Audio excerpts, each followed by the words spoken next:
তো এখন জল গরম হচ্ছে, তো বাড়িতে লাইট নেই, তার জন্য বাইরে ভিডিওটা বানাচ্ছি। তো আজকে একটা ক্যাম্প ছিল আইএফডিসি, ঠিক আছে, যে ও পশুর নিয়ে।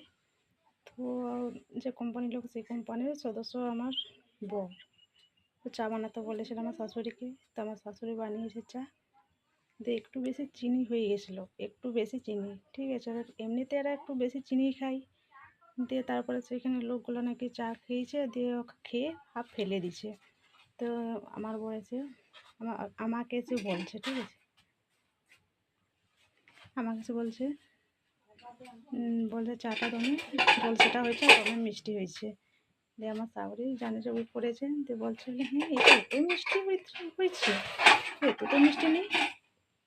তো আমার ছেলের স্বাদ লেগে পড়েছে ওর কাজে, দিয়ে ওর মা তো আচ্ছা করে দিয়ে দিল, হ্যাঁ আমার আগের বার থেকে বলবি নি চা বানাতে, আর এত চিনি তো এটা কোথায় এত চিনি হয়। দিয়ে আমার এত বকাঝকা, এত বলতে পারবো না যে কী বলেছে, আবার অনেক কিছু বলেছে। তো এত বকাঝকার পর আমাকে কী বলছে জানো, আমাকে নেই মানে আমার শাশুড়িকে বলছে, আমি ভাবেছি যে পূজা বানিয়েছে ওই জন্যে বলছে তুমি মিষ্টি হয়েছে। ভাই আমরা কিছু করি তাও দোষ, না করলেও তাও দোষ, মানে করবোটা কি? কোনো শ্বশুরবাড়িতে এমন জিনিস, ঠিক আছে, কিছু করলেও দোষ, না করলেও দোষ। মানে চাটা আমি বানাইনি, সেটাও আমার দোষ হলো, যে ভেবেছিলাম যে পূজা বানিয়েছে তার জন্য আমি বলছি। মানে ওর মা খারাপটা বানালো, ওর মায়েরটা ভালো। যদি আমি সত্যি আমি বানিয়ে থাকতাম তাহলে আমারটা মানে খারাপই হতো।